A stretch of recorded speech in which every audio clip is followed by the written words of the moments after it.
Ya, halo pemirsa, Presiden Prabowo Subianto memastikan kondisi dan harga pangan di Indonesia aman terkendali jelang Idul Fitri. Presiden juga mengaku terkesan dengan kebijakan yang dikeluarkan para menterinya selama bulan Ramadan. Saya Herjuno Syaputra, Anda menyaksikan Sido Sore. Erupsi Gunung Lewotobi laki-laki di Flores Timur NTT menelan korban. 2 warga menderita luka bakar akibat abu panas dari Gunung Lewotobi laki-laki. 2 warga terluka akibat terkena abu panas dari Gunung Lewotobi laki-laki yang erupsi Kamis dini hari, yakni Hendrikus Kuta, 52 tahun, dan Willy Wardus Todaboli, 70 tahun. Kedua korban dibawa ke Puskesmas Lewolaga untuk mendapatkan perawatan medis.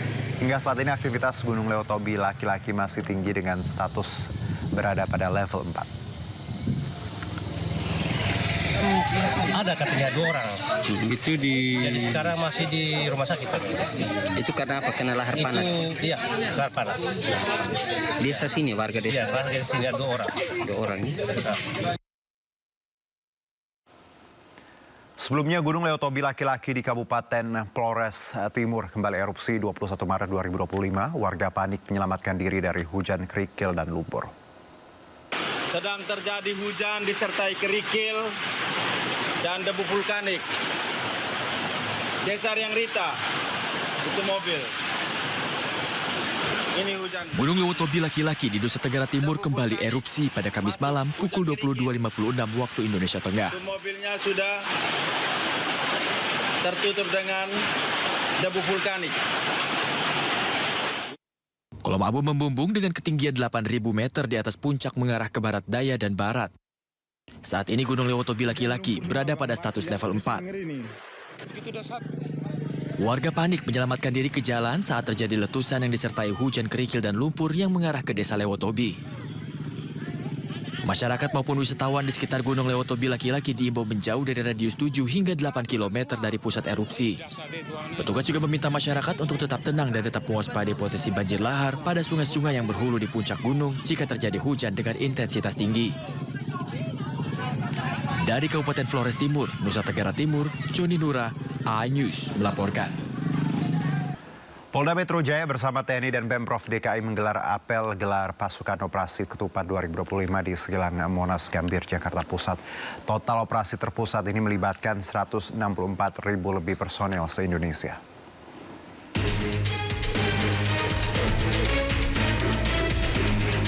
Kapolda Metro Jaya Irjen Pol Karyoto memimpin apel pasukan operasi ketupat 2025 di Silang Monas Gambir, Jakarta.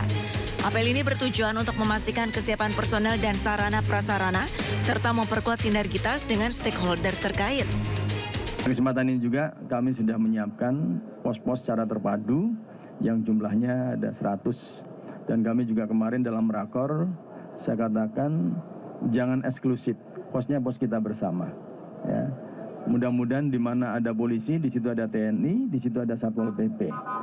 Kalau ada kebutuhan masyarakat yang mendadak, masalah kesehatan, di situ ada dinas kesehatan. Sehingga terpadu, ada hal-hal yang sifatnya ditanggulangi bersama, ada bencana, ya mari kita sama-sama bergotong royong untuk melakukan emergency intervention atau keadaan tanggap darurat secara bersama-sama, dan ini sudah dibuktikan. Operasi Ketupat 2025 merupakan kegiatan pengamanan mudik dan perayaan Hari Raya Idul Fitri 1446 Hijriah dengan melibatkan 164.000 lebih personel TNI, Polri, Kamtibnas, dan dinas lainnya se-Indonesia. Operasi Ketupat digelar mulai dari tanggal 24 Maret hingga 8 April 2025. Guna memberikan rasa aman dan nyaman bagi para pemudik, Polri juga telah membangun 100 posko di rute jalur mudik yang akan diisi oleh petugas gabungan TNI Polri dan petugas Pemda setempat. Dari Jakarta, Ranisa Jaya, iNews melaporkan. Volume penumpang di stasiun Pasar Senen terpantau melonjak di 8 hari jelang Idul Fitri. Pemudik memilih pulang kampung lebih awal untuk menghindari kepadatan saat puncak arus mudik Lebaran. Daob 1 Jakarta setidaknya mencatat sebanyak 25.000 lebih calon penumpang yang akan diberangkatkan melalui stasiun Pasar Senen hari ini. Mayoritas penumpang yang melakukan keberangkatan hari ini meliputi beberapa kota tujuan, Yogyakarta, Semarang, dan Surabaya. Jumlah penumpang diprediksi semakin meningkat hingga puncak arus mudik Lebaran yang jatuh pada tanggal 28 hingga 29 Maret mendatang.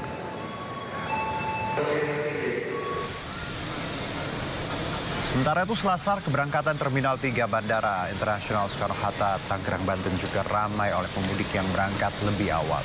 Hari ini tercatat 973 pesawat yang dioperasikan dengan total 131.000 penumpang. Jumlah ini meningkat 11% dibandingkan periode hari normal yang hanya mencapai 120 hingga 125.000 penumpang. Diperkirakan jumlah penumpang akan mencapai 3,6 juta dan jumlahnya akan meningkat 7,9% dibandingkan 2024.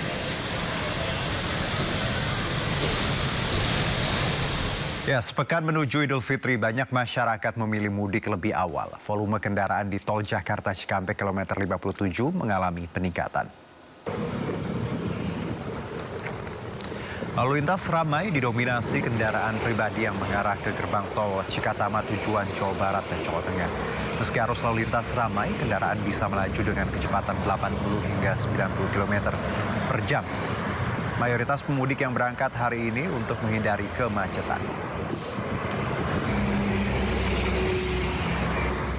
Sementara itu ruas tol Cikampek Utama lebih dari 6.000 kendaraan melintas meninggalkan Jakarta.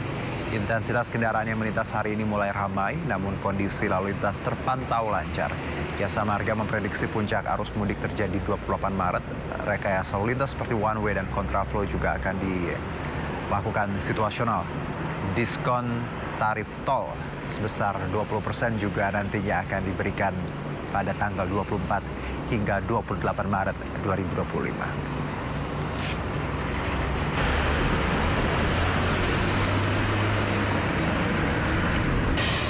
Ya, dan untuk mengetahui informasi terkini terkait arus mudik Lebaran di kawasan gerbang tol Cikampek Utama, kita terhubung dengan rekan Amrina Rida.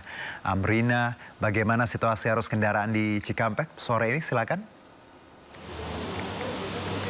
Ya, Juno dan juga pemirsa, untuk situasi arus lalu lintas dan juga arus kendaraan di jalan tol Cikampek, terutama untuk tempat kami melaporkan saat ini, yakni di area gerbang tol Cikampek Utama masih terpantau lancar, normal dan juga kondusif. Dalam artian kendaraan yang melintas dapat melintas dengan kecepatan normal dan juga tidak terlihat adanya kepadatan. Dan kami akan menunjukkan secara langsung bagaimana situasi terkini. Juru kamera kami, Dias Triawan, akan memperlihatkan bagaimana situasi di gerbang tol Cikampek Utama. Yang seperti terlihat saat ini kondisinya masih normal seperti biasanya, belum begitu ada kenaikan volume kendaraan yang cukup signifikan walaupun sekarang sudah masuk 9 hari menuju Hari Raya Idul Fitri. Nah, kalau kami melihat di area gerbang tol ini pun juga untuk antrian kendaraan tidak begitu banyak, baik itu dari arah Jakarta menuju ke arah Palimanan Jawa Barat ataupun juga sebaliknya dari arah Palimanan Jawa Barat menuju ke arah Jakarta, di mana masih terpantau kondusif dan juga belum terlihat adanya antrian yang mengular ataupun juga kepadatan.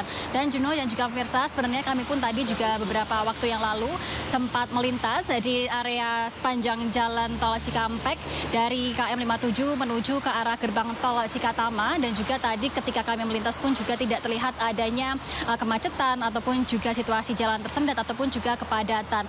Nah, kalau kami mendapatkan informasi, berdasarkan informasi yang kami dapatkan dari pihak Jasa Marga, memang untuk saat ini belum terjadi adanya kenaikan volume kendaraan yang cukup signifikan. Meskipun memang sudah terlihat adanya sejumlah pemudik, namun belum banyak pemudik yang melakukan mudik lebih awal dan melewati jalan tol Cikampek ini. Sementara itu informasi yang kami dapatkan, Juno, bahwa untuk puncak arus mudik diprediksi untuk di area Cikampek ini akan dimulai sejak pada tanggal 28 Maret 2025 atau H-3 menuju Hari Raya Idul Fitri. Dan untuk puncak arus mudik diperkirakan akan terjadi kurang lebih adalah 3 hari hingga pada tanggal 30 Maret 2025.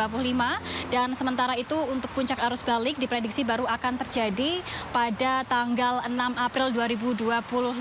Dan sementara itu berdasarkan informasi yang kami dapatkan, untuk volume kendaraan yang nantinya akan melintas di jalan tol Cikampek selama momen arus mudik dan juga arus balik ini diprediksi akan lebih dari 700.000 kendaraan.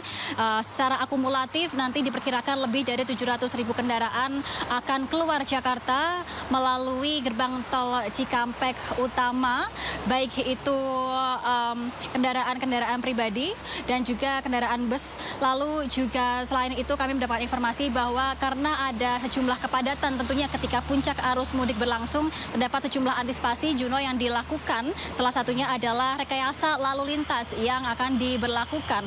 Dan rencananya untuk rekayasa lalu lintas ini akan diberlakukan mulai pada tanggal 27 Maret 2025. Di antaranya adalah ada kontraflow, lalu juga one way, ganjil genap, dan juga terdapat rekayasa ataupun juga sistem pembatasan angkutan barang.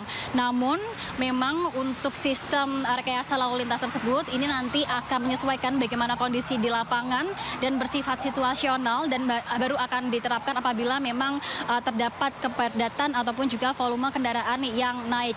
Dan tentunya hal yang paling penting Juno ketika momen mudik seperti ini adalah keselamatan dan juga keamanan bagi para pengendara dan juga bagi para pemudik, sehingga bagi para pengendara terutama yang melakukan perjalanan mudik dengan jarak tempuh yang cukup jauh dihimbau untuk terus menjaga kesehatan dan juga melakukan pengecekan kendaraan secara berkala agar bisa sampai tujuan dengan aman. Sementara demikian, Juno. Baik, terima kasih Amrina Rida langsung dari gerbang tol Cikampek Utama, Jawa Barat. Selamat bertugas kembali. Ratusan kendaraan memadati pelabuhan Merak, Banten. Pemudik memilih mudik lebih awal untuk hindari kemacetan panjang.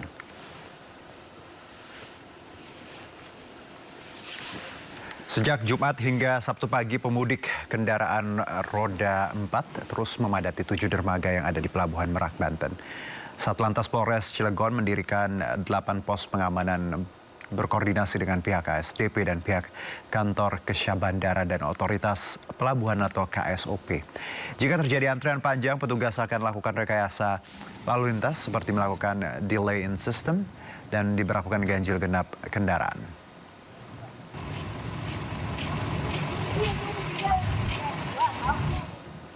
Ribuan pemudik mulai tiba di Pelabuhan Tanjung Perak, Surabaya. Para penumpang memilih mudik lebih awal atau jauh hari sebelum Lebaran dikarenakan mengantisipasi kepadatan penumpang saat mendekati Lebaran.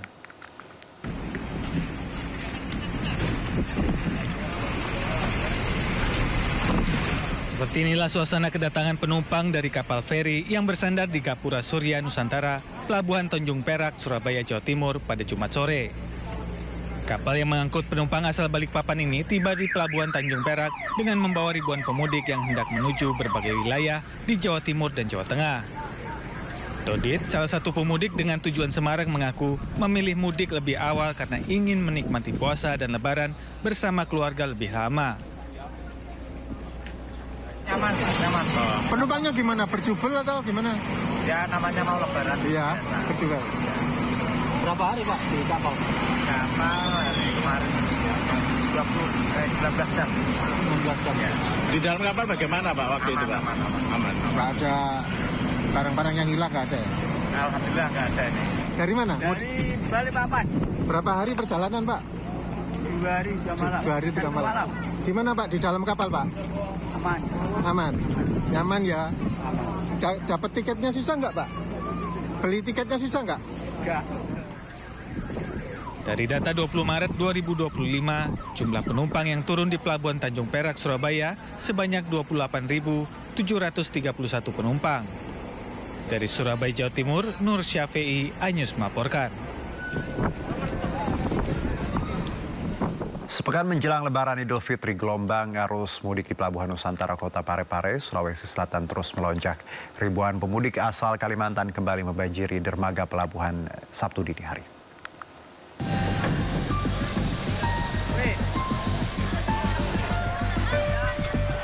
Beginilah kepadatan penumpang kapal di Pelabuhan Nusantara Kota Parepare, Sulawesi Selatan terus mengalami lonjakan sejak beberapa hari terakhir. Sabtu dini hari tadi, sebanyak 2.300 pemudik asal Kalimantan kembali tiba di dermaga Pelabuhan Nusantara Kota Parepare dengan menggunakan KM Bukit Siguntang milik PT Pelni. Kepadatan terjadi saat penumpang kapal turun dari tangga kapal. Untuk menghindari penumpukan penumpang, sejumlah personel pengamanan berjaga untuk mengatur turunnya penumpang yang turun. Pak, untuk puncaknya ini kapan kira-kira Pak? Sebenarnya malam ini nih, malam ini 2.300 orang yang turun ini. berikutnya mungkin nanti hari Senin juga itu cukup banyak juga di Senin. Senin ya selama 2-3 hari inilah. Lonjakan penumpang kapal pada arus mudik lebaran di Pelabuhan Nusantara Kota Parepare diprediksi akan terus terjadi pada minggu terakhir jelang Lebaran Idul Fitri nanti. Dari Parepare, Sulawesi Selatan, Erwin Eka Pratama, iNews melaporkan. Persiapan jelang masa arus mudik dikebut pihak PT Jasa Marga. Sejumlah ruas tol baru dibuka dan dilakukan pengecekan uji coba sebelum sepenuhnya digunakan oleh para pengguna jalan.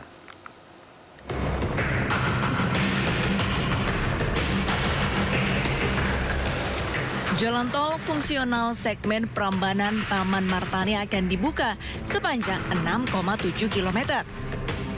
Selama dibuka secara fungsional mulai dari pagi hingga sore, pengguna jalan tidak dikenakan tarif saat melintas. Monitoring dan evaluasi kesiapan jalur mudik Jogja Solo hingga kini terus dilakukan Ditlantas Polda DIY dan PT Jasa Marga. Kegiatan pembukaan tol tanggal 24 itu nanti kan kita akan ada 2 titik, Pak. 2 titik. Yang pertama titik di arah Klaten dan Prambanan. Pertama di Klaten, di perbatasan antara Klaten dan Prambanan.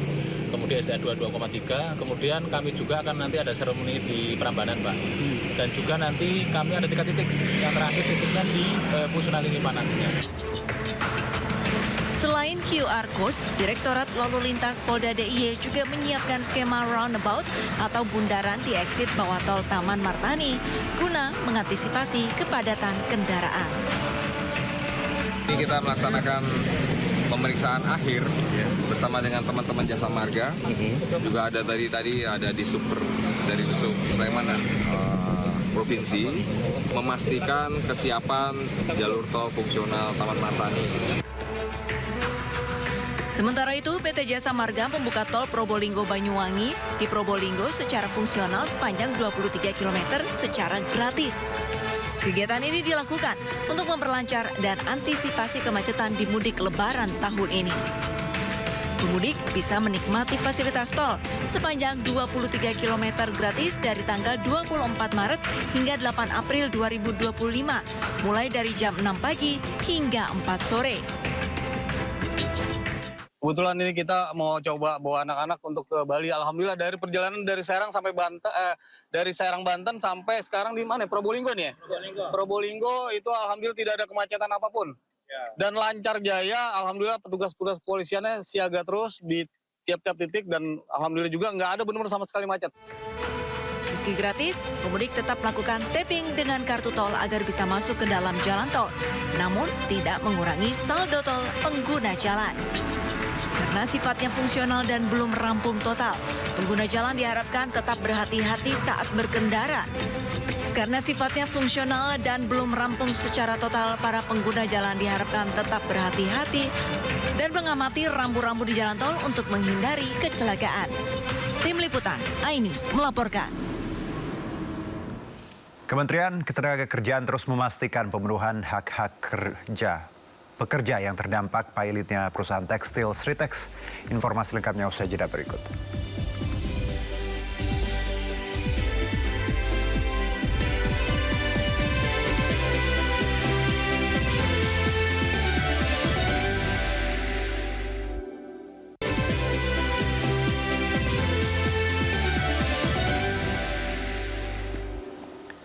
Kembali bersama kami, pemirsa. Kementerian Ketenagakerjaan terus memastikan pemenuhan hak-hak pekerja akibat pilotnya perusahaan tekstil Sritex. Pengajuan jaminan kehilangan pekerjaan dan jaminan hari tua para mantan pekerja Sritex bisa terpenuhi sesuai ketentuan yang berlaku. Pemerintah melalui Kementerian Ketenagakerjaan terus memastikan pemenuhan hak-hak pekerja yang terdampak akibat pilotnya Sritex Group. Saat melakukan kunjungan langsung ke PT Sri Rezeki Isman Tbk atau Sritex, Menteri Ketenagakerjaan Yassi Erli memastikan seluruh hak mantan pekerja Sritex seperti pengajuan jaminan kehilangan pekerjaan dan jaminan hari tua bisa terpenuhi sesuai ketentuan yang berlaku. Yassi Erli juga memastikan seluruh proses berjalan dengan baik dan kondusif berkat kerjasama antar berbagai pihak, termasuk serikat pekerja dan serikat buruh. Saya sangat mengapresiasi semua pihak yang telah bergerak cepat membantu bagaimana ex-pekerja Sritex Group terutama dalam proses klaim jaminan hari tua atau JHT, jaminan kehilangan pekerjaan JKP, dan jaminan kesehatan. Dan alhamdulillah progresnya sudah hampir mendekati 100% tadi. PT Sri Rejeki Isman Tbk atau Sritex resmi berhenti beroperasi pada 1 Maret 2025 setelah dinyatakan pilot oleh Pengadilan Negeri Niaga Semarang pada Oktober 2024. Akibatnya, lebih dari 10.000 karyawan terkena PHK.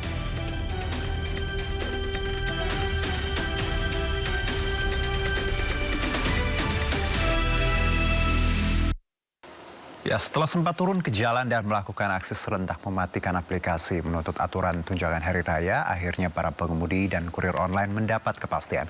Pemerintah menetapkan bonus hari raya sebesar 20% dari total pendapatan bersih bulanan dalam 12 bulan dengan persyaratan aktif dalam 1 tahun terakhir.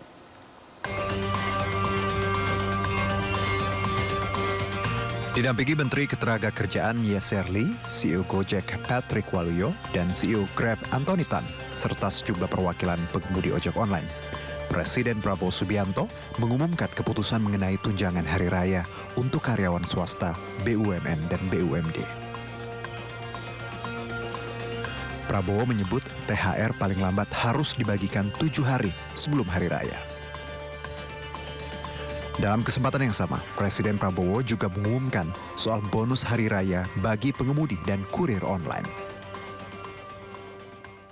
Untuk itu, pemerintah menghimbau kepada seluruh perusahaan layanan angkutan berbasis aplikasi untuk memberi bonus hari raya kepada pengemudi dan kurir online dalam bentuk uang tunai dengan mempertimbangkan keaktifan kerja. Untuk besaran dan mekanisme pemberian bonus hari raya ini kita serahkan dengan nanti akan dirundingkan dan akan disampaikan oleh Menteri Ketenagakerjaan melalui surat edaran. Terkait pemberian bonus hari raya bagi pengemudi ojek online dan kurir online, pemerintah menetapkan sebesar 20% dari total pendapatan bersih bulanan dalam 12 bulan. Dengan persyaratan aktif dalam 1 tahun terakhir. Sedangkan bagi mereka yang tidak memenuhi syarat, bonus hari raya diberikan sesuai dengan kemampuan aplikator masing-masing. Bagi pengemudi dan kurir online yang produktif dan berkinerja baik, bonus hari raya keagamaan diberikan secara proporsional sesuai kinerja dalam bentuk uang tunai dengan perhitungan sebesar 20% dari rata-rata pendapatan bersih bulanan selama 12 bulan terakhir. Bagi pengemudi dan kurir online di luar kategori seperti yang dimaksudkan pada huruf A di atas, diberikan bonus hari raya keagamaan sesuai kemampuan perusahaan aplikasi.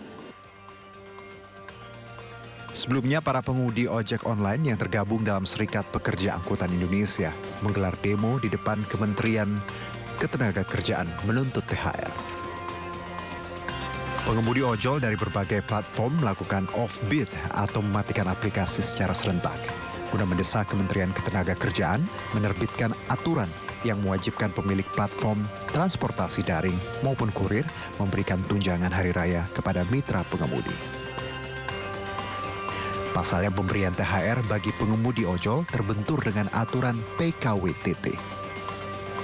Pengemudi online dianggap tidak wajib mendapat THR lantaran hubungan kerjanya sebatas kemitraan dengan perusahaan aplikasi.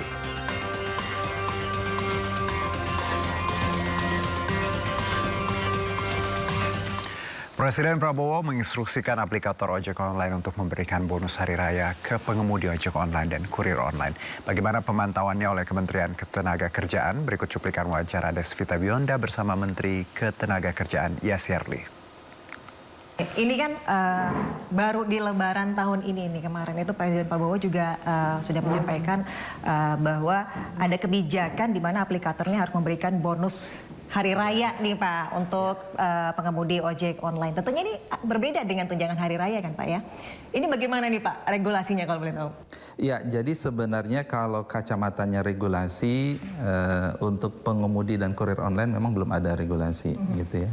Tapi kan semangat kita kemarin sesuai arahan Pak Presiden juga sebenarnya kita ingin meningkatkan kesejahteraan siapapun itu. Dan kami dari Kementerian Ketenagakerjaan kita melihat ketika regulasi itu kemudian belum ada, maka tentu tidak semuanya harus dengan regulasi. Jadi kita ajak bicaralah gitu ya, mulai dari teman-teman pengusaha, aplikator. Ini sepertinya pendekatannya bukan regulasi tapi adalah kepedulian.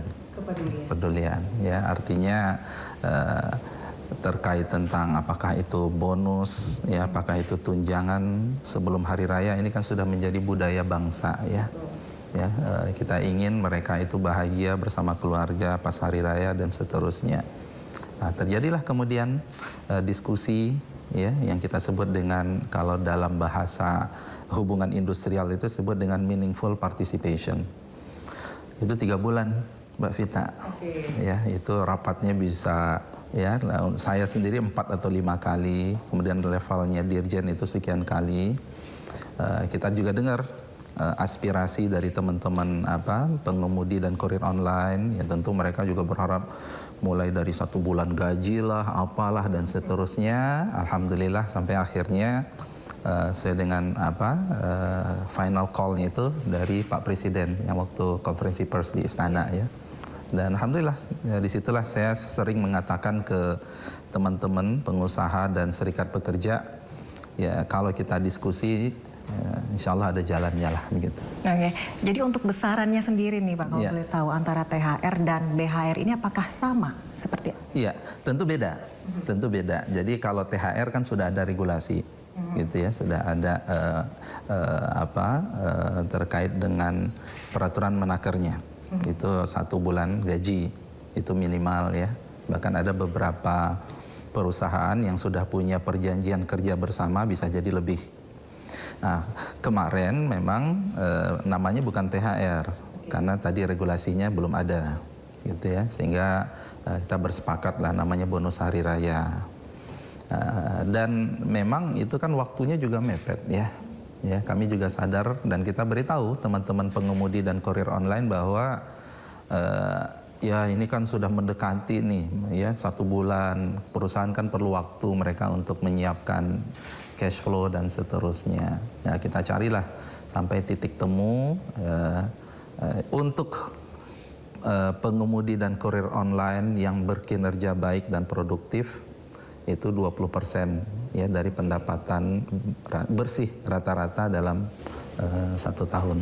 Nah, itu artinya untuk setiap pengemudi ojek online itu mendapatkan nilai BHR yang berbeda-beda begitu ya Pak? Yes, harus. Karena memang tipikal pekerjaan ya digital begini memang fleksibilitas itu nomor 1. Jadi tidak mungkin kita membuat atau merekomendasikan atau menghimbau besaran bonus itu flat gitu ya. Nah, bahkan dalam beberapa hal dalam klausul surat edaran kami itu bagi mereka yang kemudian di luar kategori ya produktif dan bekerja baik ya kita serahkan ke perusahaan. Karena beberapa kan mereka ada yang part time. Ya, part time itu bisa jadi narik gitu ya, dalam 1 hari itu cuma 2 jam. Besoknya bisa jadi tidak. Asumsi kami ya bisa jadi mereka itu adalah part time dan mereka menerima THR dari tempat lain di mana dia bekerja. Oke. Nah, ini tadi terkait juga dengan pembicaraan antara Menaker juga dengan pihak aplikator bahwa ini akhirnya disebut dengan bonus hari raya. Yang artinya kan bonus itu tidak wajib sebenarnya ya Pak. Kemudian bagaimana nih sebenarnya tanggapan dari aplikatornya sendiri? Iya, makanya kami melihatnya itu kan bukan masalah regulasi dan juga bukan masalah wajib apa enggak. Wartawan juga sering nanya kan, kalau nggak bayar bagaimana begitu ya. Saya tidak melihat ke situ. Jadi tadi ini adalah masalah kepedulian. Ini adalah masalah kebersamaan kita menjelang hari raya. Dan sudah ada komitmen gitu ya, komitmen bahwa ini akan diterapkan gitu ya. Dan angka tadi besaran itu kan juga ya kita lahir dari sebuah komunikasi diskusi yang panjang. Jadi bisa saja misal jadi kan saya sebagai menteri menghimbau ya sudah besarannya sekian persen sepihak begitu ya. Tapi saya yakin kita tidak begitulah gitu ya.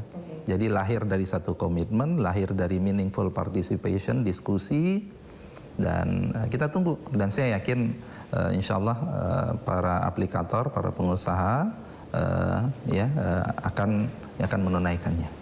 Itu artinya tanggapan positif ya dari para aplikator begitu ya Pak? Iya, ya dari tentu mereka berharap tidak begitu ya. Tapi kan tadi kita sudah berangkat dari ini kepedulian dan seterusnya. Terakhir mereka komit gitu ya. Dan menurut saya itu adalah sebuah win-win-win solution ya. Bagi aplikator itu juga menunjukkan bahwa mereka itu peduli kok gitu ya. Ya. Sejauh ini ada pemantauan nggak dari Kemenaker sendiri Pak terkait dengan pelaksanaannya Pak? Kita monitor ya. Kalau saya dengar di beberapa itu sudah mulai ada aplikatornya ngasih sinyal, kasih apa gitu ya. Tapi nanti besarannya kan memang sekali lagi itu kan domain dari masing-masing perusahaan ya. Tadi kan kita hanya mengawal dari kriteria tadi gitu ya. Semoga aja, dan kita juga sudah sampaikan kepada teman-teman perwakilan pengemudi dan kurir, tolong juga difahami bahwa ini kan inisiatif yang pertama gitu ya, dan waktu kita juga mepet.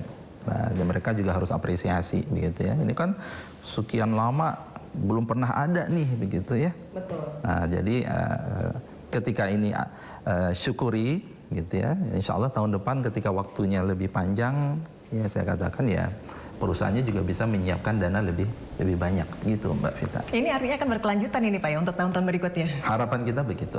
Amin ya, semoga Amin, ya Pak. Ya haruslah gitu ya. Kayak di rumah kan Mbak Vita punya yang bantu di rumah kan, nggak nunggu regulasi juga kan. Ini nggak ada nih regulasi siap kasih ya bantuan.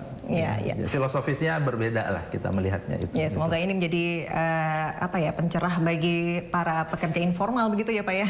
Insya Allah. Amin. Sekaligus kita menunjukkan bahwa bangsa kita itu kekeluargaannya ada.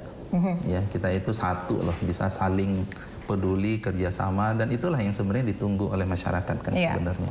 Nah, ini kalau tadi kita bicara BHR, sekarang kita ingin bertanya terkait dengan tunjangan hari raya nih Pak, yang memang setiap tahunnya kan dari Kemenaker sendiri kan membuka posko pengaduan THR Pak. Yes. Nah, sejauh ini sudah berapa banyak ini aduan? Sebenarnya pengaduan posko itu dua sebenarnya. Yang pertama itu konsultasi, yang kedua pengaduan. Nah, konsultasi kalau saya cek tadi data udah ada 300-an sekian gitu ya, untuk memastikan ini apa sih rumusnya begitu ya. Kalau dia bekerja lebih dari 1 tahun kan lebih mudah ya. Ada yang berkurang, ini benar nggak saya dapat gitu ya. Itu bisa mereka kontak gitu ya, posko-posko THR kami. Kalau yang pengaduan belum, karena kan batasnya kan H-7 nih. Ya, kita tunggulah. Tapi kita berharap ya Lebaran ini harus kalau pesannya Pak Presiden kan Lebaran kita itu dengan aman, dengan nyaman gitu ya. Dan kita yakin teman-teman dari industri itu ya akan support itu. Oke, tapi kalau dilihat-lihat nih yang sudah ada dari data Kemenaker sendiri sejauh ini, apakah lebih baik atau lebih buruk dibandingkan tahun sebelumnya Pak? Kira-kira. Optimis ya. Kita optimis. Kita optimis, baik ya. Oke, mungkin di sisi lain nih Pak, di tengah adanya kebijakan baru terkait dengan bonus hari raya yang akhirnya nih sebelum-sebelumnya belum dapat si pengemudi buat para pengemudi ojek online, kita juga mendengarkan berita yang kurang baik dari dunia ketenaga kerjaan ya, di mana ada banyak belasan ribu karyawan terkena PHK begitu Pak. Terus dari Kemenaker sendiri ini sebenarnya apa yang terjadi? Iya, PHK itu kan multidimensi ya penyebabnya. Ya, mulai dari ketidakpastian ekonomi global gitu ya. Ini tidak hanya di Indonesia. Ya, kalau kita lihat di Cina sendiri gitu ya, bahkan di Amerika itu perusahaan yang memang dinamikanya memang begitu, gitu ya kan, kalau bisnis kan memang begitu. Yang kedua ada isu terkait tentang daya saing dari industri dalam negeri kita. Kalau dilihat dari tingkat produktivitas kita memang rendah ya, kita itu 10% di bawah rata-rata Asia misalnya. Ya, pertumbuhan produktivitas kita juga ya dikit naik 25% dalam 10 tahun terakhir dibandingkan Cina itu 2 kali lipat lebih begitu. Ini daya saing. Ada isu juga masalah impor yang ilegal masuk ke pasar dalam negeri, kemudian membuat industri ya produk-produk dalam negeri kalah bersaing dan seterusnya ya. Ada juga yang kemudian PHK akibat memang perusahaannya mengubah strategi. Dia melihat sekarang ya kami nggak fokus ke bisnis ini lagi, bisnis yang lain, atau dia pindah ke negara lain atau relokasi. Jadi memang banyak faktor, Mbak, gitu ya. Faktor data kami memang menunjukkan kalau kita bandingkan tahun lalu dengan tahun ini memang ada peningkatan sampai bulan Februari, gitu ya, sampai Februari. Dan ini sebenarnya kami di akhir tahun kita koordinasi dengan Menko Perekonomian, kita sudah menangkap ada sinyal gitu ya. Ini kan global ya, fenomena global. Makanya kita sudah antisipasi. Ya, antisipasi kita yang pertama itu keluar dengan PP nomor 6 tahun 2025. Jadi Pak Presiden mengeluarkan kebijakan bagaimana jaringan pengaman untuk mereka yang di PHK. Ini bukan berarti kita mengaminkan PHK ya, enggak. Ya, itu sebenarnya ya ada 4 benefit tuh Mbak Vita. Ya, yang sebelumnya itu hanya 45% selama 3 bulan, sekarang 60% ya itu jaminan kehilangan pekerjaan, 60% dari gaji selama 6 bulan. Gitu ya, selama 6 bulan. Nah, ini yang kemudian kita berharap mereka yang di PHK itu kemudian memiliki ya kesempatan untuk reskilling, untuk wirausaha dan seterusnya. Kemudian ada benefit yang lain di PP itu untuk mereka mendapatkan alokasi pelatihan sebesar 2,4 juta. Kemudian kemudahan dalam iuran yang sebelumnya itu batasnya itu kita buat ya batasnya 1 tahun itu relevan. Yang tadi 3 bulan jadi 6 bulan. Itu satu. Kemudian kita sadar terkait tentang daya saing itu ada 2. Yang pertama itu adalah terkait tentang mesin-mesin, maka Menko Perekonomian itu keluar dengan insentif permajaan mesin. Nah, kalau terkait dengan tenaga kerja di kami melihat ada isu memang terkait tentang produktivitas tenaga kerja, walaupun itu ya berapa persen lah begitu ya. Nah, jadi ini memang harus sinergi. Nah, ada terkait juga dengan banyak yang dikeluarkan di media itu kan terkait dengan Permendak 8. Nah, itu juga kita terus dorong ya dalam rapat-rapat di kementerian terbatas ya ini bisa nggak direview, ditinjau ulang dan seterusnya. Jadi ini dinamika yang memang kami sadari itu harus kita hadapi gitu ya. Dan nanti kita juga melihatnya harus case by case nanti gitu ya. Ada PHK yang kemudian menurut kami ini masih ya kita dengan persuasi ya harusnya ini jangan PHK dulu lah misalnya gitu ya. Ada yang memang kalau memang sudah ya ini kan sebenarnya dunia private kan sebenarnya gitu ya, dunia private yang memang ya mereka punya keputusan, tinggal nanti kalau memang itu adalah langkah terakhir kita lihat nanti dalam hal pemenuhan hak-hak pekerja. Ya, jadi disitulah peran Kementerian Ketenagakerjaan. Itu ya, itu dia tadi Pak. Kalau bicara soal PHK kan ini tentunya tidak lepas dari kasus Sritex ya, yang saat ini lagi menjadi hot topic, yang kemarin juga paling besar yang kita lihat sampai dengan belasan ribu karyawan yang terdampak PHK. Kemudian sejauh ini seperti apa nih Pak dari Kemenaker sendiri untuk pemenuhan hak-hak yang tadi seperti disebutkan oleh Bapak sendiri? Makasih nih Mbak Vita ya. Jadi Sritex ini harus kita lihat PHK-nya karena pilot. Jadi ini beda kasus gitu ya. Jadi ketika pilot maka kemudian itu keputusan pengadilan maka akan di take over oleh kurator gitu ya. Jadi sesudah itu domainnya kurator sebenarnya. Pemerintah nggak bisa intervensi. Oke ya. Tadi juga sebenarnya nggak bisa intervensi juga, tapi kan karena PHK langsung masih bisa kita persuasi dan seterusnya gitu ya. Nah, kurator maka kemudian ini kan sudah terjadi sejak bulan November ya. Makanya pemerintah peduli gitu ya. Maka yang kita minta itu istilahnya going concern gitu ya. Tapi kita hanya mendorong, kita nggak bisa memaksa kurator. going concern, ini sekian belas ribu, kami concern nih, karena itu kan juga ke bawah-ke-bawahnya banyak. Sehingga ya kurator juga mau bekerja sama, dipertahankanlah produksi tetap, sehingga tidak terjadi PHK. Sebenarnya kalaupun PHK langsung juga itu haknya kurator sebenarnya. Lanjut sampai akhirnya yang akhir Februari kemarin ya, data kurator udah nggak bisa lagi gitu ya. Ketika kemudian mereka ada kesulitan terkait tentang internal ya, apakah cash flow dan macam-macam gitu ya, PHK. Gitu ya. Nah, ketika PHK kami ingin memastikan sekarang hak-hak mereka terpenuhi dulu gitu ya. Ada klaim mereka terkait dengan JHT-nya, JKP-nya gitu ya. Nah, kita turunkan tim ya, kami dari Kementerian Ketenagakerjaan dengan BPJS Ketenagakerjaan ya, ada JHT itu jaminan hari tua, Mbak. Jadi tabungan mereka selama ini itu mereka bisa klaim. Kemudian JKP tadi ya, yang 6 bulan 60% dari gaji, kemudian kita siapkan juga akses pelatihan ya.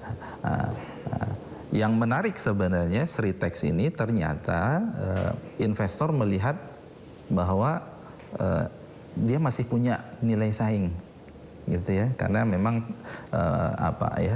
ini kan perusahaan yang besar gitu ya, pabriknya juga ya, kalau kita lihat asetnya bagus, ternyata ada peluang untuk kemudian kurator sebenarnya domainnya gitu ya. Ada peluang katanya untuk dipekerjakan kembali dengan skema seperti ini dan tentu itu kita sangat apresiasi. Oke, ini kan memang kebetulan yang karyawan terdampak ini mayoritas memang usianya di atas 35 tahun yang kemudian memang mungkin akan kesulitan jika untuk melamar pekerjaan di perusahaan baru begitu, Pak. Ini bagaimana pemerintah sendiri untuk hadir mengatasi masalah ini? Kami melihat ketika kurator menyampaikan ada peluang untuk rekrut kembali, selesai masalahnya. Ya. Apa kemudian menjamin seluruh karyawan itu akan yang terkena terdampak PHK ini mendapatkan pekerjaan? Kalau logikanya adalah asetnya akan tetap beroperasi dengan investor baru, harusnya bisa. Ya. Bahkan ada benefit sebenarnya buat investor. Jadi dia tidak perlu merekrut orang baru yang harus diajar lagi gitu. Ya. Jadi ini kasus yang unik lah bagi saya melihat. Tapi itu akhirnya menggembirakan kita semua ya, kekhawatiran kita terkait belasan ribu dan seterusnya. Mereka kan yang diperlu ya, saya kemarin ke Sritex ya.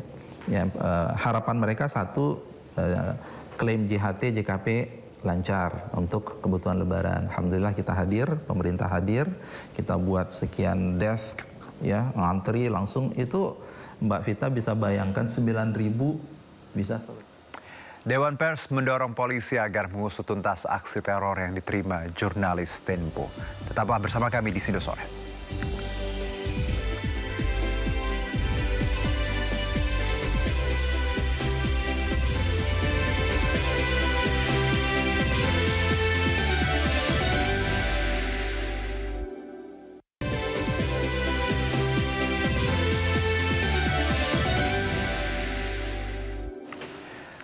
Pemirsa, Dewan Pers mengutuk keras kasus teror kepala babi yang ditujukan bagi jurnalis Tempo, Francisca Christy Rosana. Dewan Pers juga mendorong polisi agar mengusut tuntas aksi teror yang dinilai sebagai bentuk kekerasan dan premanisme. Tindakan tersebut merupakan bentuk nyata teror dan ancaman terhadap independensi serta kemerdekaan pers. Padahal, kemerdekaan pers adalah salah satu wujud kedaulatan rakyat sebagaimana disebut di dalam pasal 2 Undang-Undang 40 tahun 99 tentang pers dan dijamin sebagai hak asasi warga negara disebut di dalam pasal 4 Undang-Undang Pers. Yang kedua, Dewan Pers dan komunitas pers mengutuk keras setiap bentuk teror dan dengan segala macam bentuknya yang dilakukan terhadap jurnalis maupun terhadap perusahaan pers. Tindakan teror terhadap pers merupakan bentuk kekerasan dan premanisme. Ketiga, wartawan dan media massa bisa saja dalam menjalankan tugasnya melakukan kesalahan, termasuk pemberitaan yang dikeluarkan oleh sebuah media. Namun, melakukan teror terhadap jurnalis merupakan tindakan yang tidak berperi kemanusiaan. Tindakan itu sekaligus melanggar hak asasi manusia, karena hak memperoleh informasi merupakan hak asasi manusia yang hakiki. Komite Keselamatan Jurnalis Indonesia melaporkan teror kepala babi untuk jurnalis Tempo ke Barreskrim Polri. Teror ini dinilai sebagai pembunuhan simbolik bagi media dan jurnalis.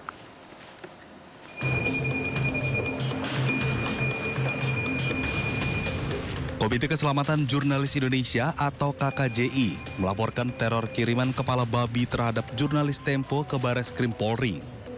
KKJI menilai teror kepala babi merupakan serangan dan pembunuhan simbolik bagi jurnalis dan media yang kritis merespon isu terkait kepentingan publik. Pengiriman paket kepala babi ke kantor redaksi Tempo ya, yang ditujukan kepada seorang jurnalis perempuan Tempo dan juga sebagai Bocor Alus. Nah, kita melihat setelah kita periksa bahwa pengiriman paket ini adalah kita mencurigai sebagai teror, sebagai simbol ancaman pembunuhan ya. Karena kepala babi ini dengan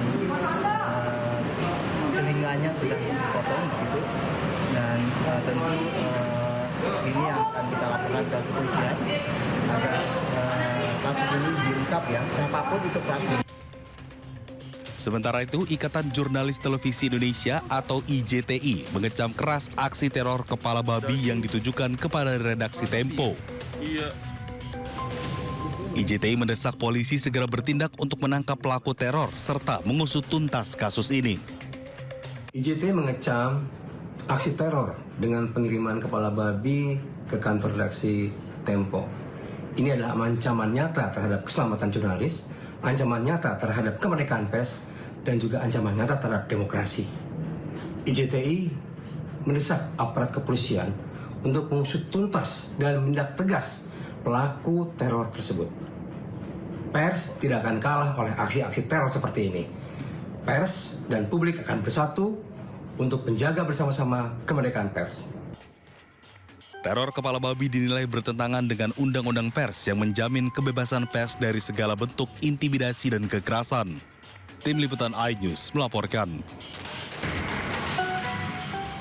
Sementara itu, Kepala Kantor Komunikasi Kepresidenan Hasan Nasbi menanggapi santai teror kepala babi untuk jurnalis Tempo. Hasan Nasbi mengatakan agar kepala babi itu dimasak saja.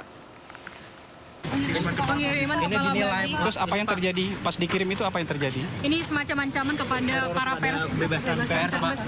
Nah, udah dimasak aja. Kalau kepala babi mau dimasak, dimasak aja.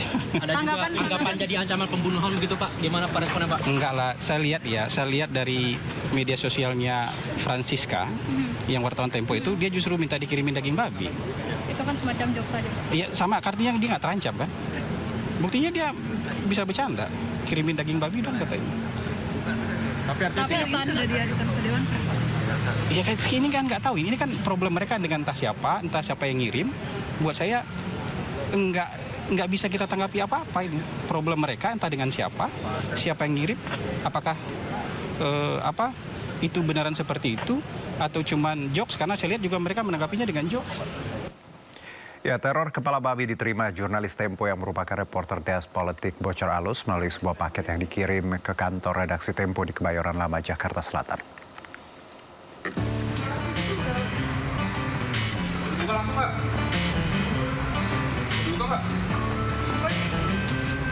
Apa ya? Inilah sebuah paket yang ditujukan untuk jurnalis Tempo Francisca Kristi Rosana atau yang dikenal dengan Cica, reporter Desk Politik Bocor Alus. Paket diterima di kantor Tempo di Jalan Palmerah Barat, Grogol Utara, Kebayoran Lama, Jakarta Selatan. Sebelum dibuka, tercium bau menyengat dari paket tersebut. Daging kepala babi kan? Iya.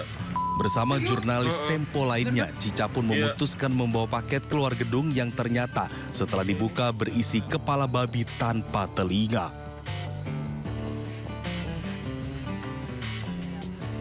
Paket diterima oleh security pada hari Rabu dan baru dibuka oleh Cica pada Kamis sore. Diduga kuat paket dikirimkan sebagai bentuk teror kebebasan pers. Dari informasi Satpam yang menerima paket tersebut, paket itu diterima mereka pada pukul 16.15 waktu Indonesia Barat, hari Rabu, tanggal 19 Maret 2025. Itu dikirim oleh seorang kurir yang mengenakan helm satu aplikasi online pada pukul tersebut, dan dia memakai sepeda motor. Dia hanya membawa satu paket itu dan kemudian pergi setelah Satpam menerimanya. Tidak ada kecurigaan sama sekali karena tiap hari ada banyak paket yang dikirim dan diterima oleh karyawan di Tempo. Kami menyayangkan apa yang terjadi hari ini karena bagaimanapun pengiriman paket tanpa pengirim dan itu adalah kepala satwa itu sangat meresahkan, dan ini satu bentuk teror kepada Tempo secara keseluruhan karena kami tidak pernah memesan atau Cica tidak pernah memesan kepala babi itu. Sementara itu, salah satu jurnalis Tempo mengungkapkan kondisi terkini dari Cica usai menerima teror kepala babi. Halo guys, banyak yang nanya kan gimana kondisi Cica setelah menerima kepala babi. Ya, nih kepala babinya tuh sudah dimasak nih di sini. Harusnya kan? Daging nih, biar bisa sekalian dimasak. Kecewa sih, kecewa. Karena cuma kepala doang. Ya harusnya bisa jadi sate bocor halus, bukan sate Jawa. Ya itu ya kabar Cica ya, kami baik-baik saja, terutama Cica oke-oke aja. Atas peristiwa ini, pihak Tempo masih berdiskusi dan berkoordinasi dengan pihak terkait untuk melakukan langkah selanjutnya. Dari Jakarta, Rizky Falufi, iNews melaporkan. Kapolda Lampung Irjen Polisi Helmi Santika mengatakan 13 anggota Polri telah diperiksa sebagai saksi dalam penembakan 3 anggota polisi yang tewas saat menggerebek lapak perjudian sabung ayam di Waikanan, Lampung. 4 di antara mereka menjadi saksi kunci karena melihat kejadian secara langsung. Selain itu, Helmi menyebut pihaknya masih mendalami keterlibatan sejumlah pihak yang menjadi saksi mata di lokasi kejadian. Seorang perempuan sedang diperiksa karena diduga mengetahui detail peristiwa. Tim Joint Investigasi yang terdiri dari TNI Polri menghadapi sejumlah tantangan terkait pencarian barang bukti yang lokasinya jauh dari keramaian. Selain itu, proses identifikasi di lokasi kejadian juga menjadi kendala yang dialami.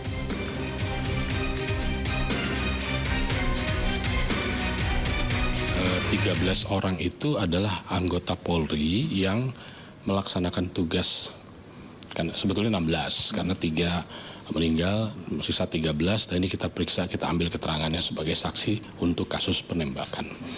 Dari ke-13 itu 4 orang itu secara tegas dalam keterangannya itu melihat, sehingga ini juga klop dengan pengakuan yang disampaikan oleh oknum tersebut di POM bahwa oknum ini ada di TKP, kemudian melakukan penembakan, kemudian menggunakan senjata api. Jadi klop, sehingga ke-4 orang ini kita jadikan saksi untuk peristiwa. Kapolda Lampung merespon pernyataan terkait dugaan setoran uang sabung ayam di Polsek Negara Batin pasca gugurnya 3 polisi saat penggerebekan. Butuh adanya bukti terhadap dugaan setoran sabung ayam tersebut.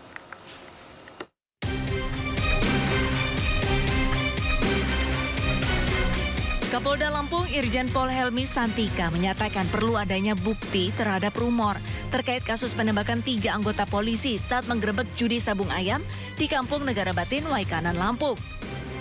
Kapolda merespon pernyataan Kapendam 2 Sriwijaya setelah diduga ada motif uang terkait sabung ayam dalam kasus penembakan tersebut. Pihaknya terus melakukan penyelidikan dan berkomitmen akan melakukan proses hukum yang tegas dan transparan jika hasil penyelidikan terbukti adanya aliran dana judi sabung ayam di internalnya. Buat kami, ini ini harus dibuktikan datanya, faktanya mana gitu. Bukan hanya medsos, tapi dalam rangka merespon informasi itu, ya, tim dari Divpropam Polri, Itwasum Polri, Propam Polda dan Itwasda Polda sudah turun untuk melakukan klarifikasi, pengecekan apakah betul ada peristiwa itu atau tidak. Kemudian kalau memang ada datanya, sampaikan. Pasti kita akan tindak lanjuti, ya. Pasti akan kita tindak lanjuti. Buat Polri menangani anggotanya sendiri sudah biasa dan tegas dan lain sebagainya setelah transparan. Sebelumnya, Kapendam 2 Sriwijaya, Kolonel Infantri Eko Syahputra Siregar mengungkapkan berdasarkan investigasi sementara dan olah TKP, diduga ada motif uang sabung ayam yang turut menewaskan 3 anggota polisi. Temuan ini didapatkan berdasarkan keterangan para saksi yang kini juga telah ditahan pihak Denpom, yakni Peltu Lubis dan Kopka Basaria. Keterangan saksi saya jelaskan lagi, ada uang dibagi. Siapa ya? Nggak polsek, Ramil. Yang jelas nggak mungkin juga ada yang tidak mendapat. Gitu. Ada duit? Ada. Uang diterima? Ada. Cuman siapa aja? Nah ini masih dicari lagi. Saya sudah sampaikan, tidak boleh ada pelaku yang lolos. Anggota kita sudah menyerahkan diri, sudah kita periksa. Dipastikan ini pasti kena hukuman dia. Laporan ini akan didalami oleh tim penyidik gabungan guna mengungkap siapa saja oknum yang terlibat dalam judi sabung ayam tersebut. Dari Bandar Lampung, Andreas Afandi, iNews melaporkan.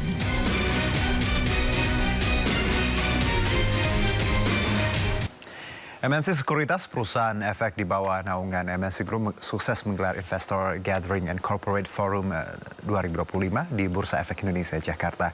Investor Gathering menjadi gelaran yang diharapkan dapat meningkatkan kepercayaan investor terhadap pasar modal Indonesia di tengah dinamika pasar yang terjadi saat ini.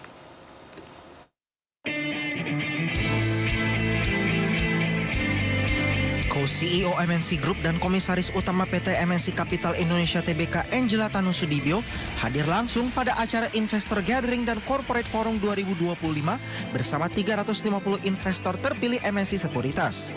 Acara yang digelar di Bursa Efek Indonesia ini menawarkan beragam informasi terkait pasar modal serta kondisi pasar terkini yang nantinya dipakai sebagai rujukan dalam berinvestasi. Forum-forum seperti ini dalam situasi yang ada penting. Perlu semakin banyak diskusi-diskusi terbuka dan transparan yang saya yakini bisa meningkatkan kepercayaan terhadap pasar modal kita. Ya karena kita tahu kalau pasar modal ya kepercayaan itu penting. Confidence is key. Sementara itu, Direktur Pengembangan PT Bursa Efek Indonesia Jeffrey Hendrik mengapresiasi gelaran dengan tema Steering Through New Frontiers karena mendukung para investor dalam berinvestasi. Oh ya, kalau kami dari Bursa Efek Indonesia tentu mengapresiasi ya kegiatan investor gathering seperti ini yang diinisiasi oleh MNC Sekuritas karena tentunya sharing information ya, kemudian berbagi strategi ya, melihat bagaimana kondisi pasar ini dan tentunya ke depan itu menjadi sangat dibutuhkan oleh para investor kita saat ini. Investor Gathering dan Corporate Forum 2025 mendorong para calon investor mampu melihat peluang dan memahami fundamental serta menganalisis dan mengambil keputusan investasi secara rasional. Dari Jakarta, Riki Anwardi, iNews melaporkan.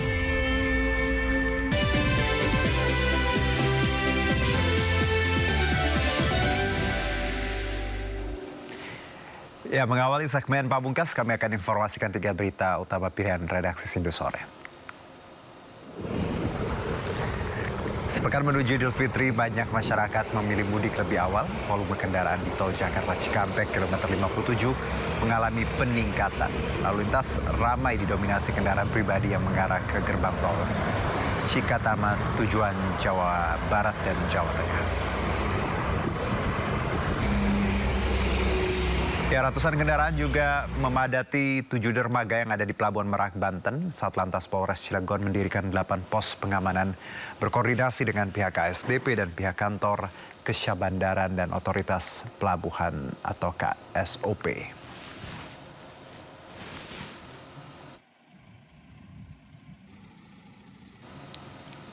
Presiden Prabowo Subianto memimpin rapat sidang Kabinet Paripurna sebagai persiapan Idul Fitri 1446 Hijriah di Istana Merdeka, Jakarta, Jumat kemarin.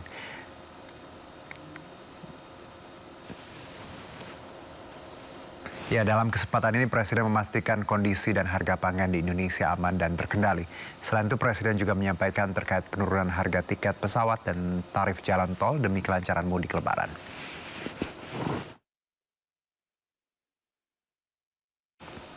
Kita ke informasi mancanegara. Pemirsa, bus jemaah umroh yang ditumpangi oleh warga negara Indonesia kecelakaan di Arab Saudi pada Kamis siang waktu setempat. Bus mengalami tabrakan yang menyebabkan bus terbalik dan terbakar. Kecelakaan terjadi di wilayah Wadi Kudaid, jalan dari Madinah menuju kota Mekah yang berjarak 150 km dari kota Jeddah. Kamis siang pukul 13.30 waktu Arab Saudi. Akibat kecelakaan, 20 WNI penumpang bus menjadi korban dan 6 diantaranya meninggal dunia. Kedutaan besar RI di Jeddah pun langsung berkoordinasi dengan otoritas tempat, termasuk rumah sakit tempat para korban dirawat. Selain itu, Kementerian Luar Negeri juga langsung berkoordinasi dengan Kementerian Agama dan agensi umroh yang memberangkatkan para jemaah. Sebagai follow up, yang pertama, KJRI akan terus memantau dan membantu penanganan korban luka. Kemudian kita juga akan memberikan penggantian dokumen perjalanan jemaah umroh yang kabarnya semuanya hangus terbakar kepada para jemaah yang masih hidup untuk proses kembalinya mereka ke tanah air. Kemudian ketiga, kita juga akan berkoordinasi dengan otoritas setempat di Arab Saudi terkait identifikasi jemaah yang meninggal karena luka bakar. Keempat, kita juga terus berkomunikasi dengan keluarga terkait proses pemakaman jenazah nantinya. Kemudian kelima, kita juga terus berkoordinasi dengan travel dan muasasah lokal untuk memantau rombongan yang melanjutkan program umroh mereka. Informasi Pak, update-nya dari Kemenak Pak. Ya, kami tadi sudah koordinasi dengan petugas kita di sana ya. Konjen juga sudah tangan. Dia dari Madinah menuju ke Mekah. Kecelakaan di antara Mekah Madinah ya, yang pasti tadi itu ada 6 orang meninggal, ada 13 orang luka, ya ada yang selamat juga. Mayatnya sudah.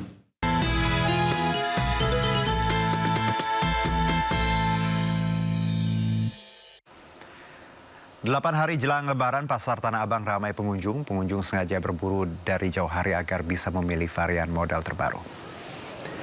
Mayoritas pengunjung menyerbu kios pedagang busana wanita yang tengah viral. Pembeli mencari busana muslim dengan model gamis outer. Sementara untuk busana muslim pria yang menjadi incaran adalah gamis dan kurta. Harga yang terjangkau dan variasi model terbaru menjadi alasan warga memilih belanja di Pasar Tanah Abang. Pedagang pun merasakan kenaikan omset hingga di atas 50% dibandingkan tahun lalu.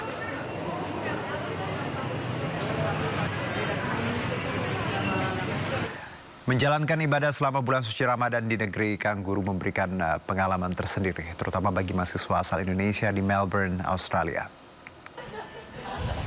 Ya, sambil menunggu matahari terbenam, para mahasiswa asal Indonesia di Melbourne, Australia biasanya berkumpul di Docklands, salah satu tempat paling indah, tepat di tepi pelabuhan Melbourne. Meski berada di negeri seberang, momen kebersamaan antara para mahasiswa membuat Ramadan terasa sangat hangat. Seperti tradisi di tanah air, mahasiswa biasanya membawa aneka takjil khas Indonesia seperti bakso dan mie jelang berbuka, dan aneka makanan pun disiapkan dan dibagikan kepada para peserta. Saat azan maghrib berkumandang, momen berbuka puasa menjadi hal yang ditunggu. Meski termasuk kaum minoritas, umat muslim di Melbourne, Australia tetap luasa menjalankan ibadah karena tingginya nilai-nilai toleransi.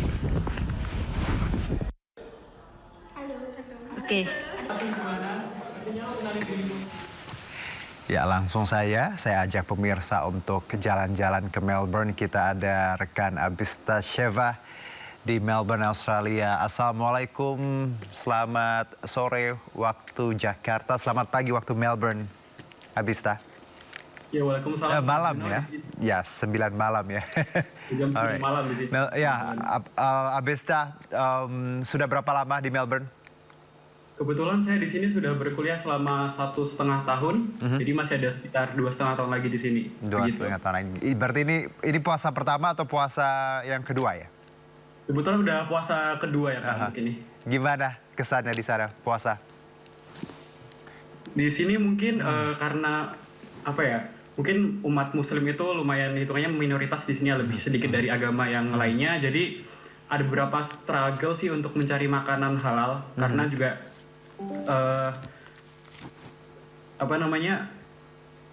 lumayan susah lah intinya, tapi akhirnya karena umat Muslim sudah lebih banyak di sini, jadinya lebih mudah lah sekarang untuk mencari makanan halal, dan restoran Indonesia juga sudah tersebar luas di sini. Gitu. Dan kita tahu bahwa sebenarnya kalau di Australia, di Melbourne kan komunitas Indonesianya lumayan banyak ya. Itu gimana sesama teman-teman Indonesia di sana? Tadi kalau kita lihat ada buka bersama, ada aktivitas apa Abista biasanya? Kebetulan saya selaku presiden dari Perhimpunan Pelajar Indonesia Australia cabang Victoria, yaitu di State Victoria, dan kami kemarin melaksanakan acara bonding dan juga diakhiri dengan buka puasa bersama. Dan di sini juga jujur karena kami jauh dari keluarga, salah satu orang yang bisa membawa kesan rumah dan juga kehangatan Indonesia ya teman-teman Indonesia sendiri begitu. Makanya kita juga banyak perhimpunan pelajar di sini yang tujuan utamanya adalah mempererat persaudaraan dan pastinya menjunjung tinggi nilai Indonesia walaupun kita udah di negara kanguru atau di negara luar begitu. Nah tadi kalau kita lihat teman-teman mahasiswa nih lagi buka bersama, ini yang Muslim saja atau teman-teman juga yang non Muslim juga ikut ngeramein? Ini sebenarnya campur sih kita, jadi kita bareng-bareng aja gitu biar vibes suasana Ramadannya tetap ada gitu. Nah kalau bicara sebenarnya kebersamaan, sebenarnya kamu juga sebagai presiden mahasiswa di sana. Sesama Indonesia ya, sesama orang Indonesia sama Muslim di sana, sebenarnya kalau kita lihat di Ramadan ini, apakah ini momen yang bagus untuk kita mengakrabkan diri? Karena kan biasanya kan masing-masing punya kampus beda, punya kegiatan berbeda. Gimana, Abista? Pastinya sangat penting untuk mengakrabkan diri, apalagi dengan mahasiswa Indonesia. Walaupun kita kampusnya tersebar, ada sekitar 5 lebih bahkan kampus yang ada di Melbourne Victoria ini.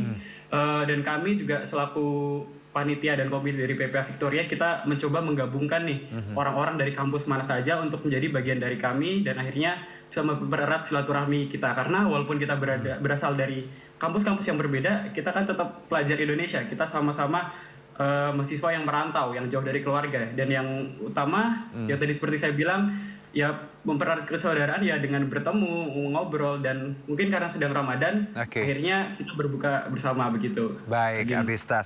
Abista, makanan yang paling dikangenin apa selama Ramadan? Ini sebuah pertanyaan yang menarik banget karena jujur banyak banget makanan Indonesia yang saya bahkan teman-teman tuh selalu kangen, tapi untuk saya pribadi mungkin lebih ke arah sate ayam yang bumbu kacang. Itu karena yang rasanya otentik beda banget. Ya. Jadi Indonesia itu belum nemu yang benar-benar pas menurut saya sendiri gitu kan. Iya, baik Abista. Nanti kalau udah lulus makan puas itu sate ayam di Indonesia.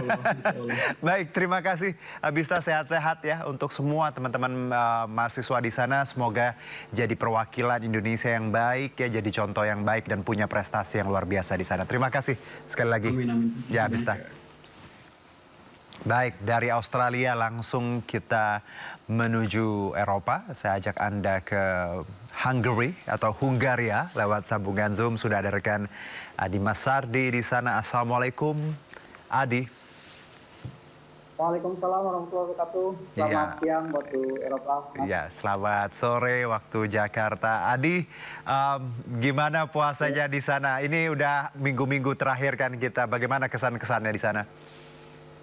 Ya, alhamdulillah sekarang lagi musim spring ya, jadi suhunya masih agak dingin.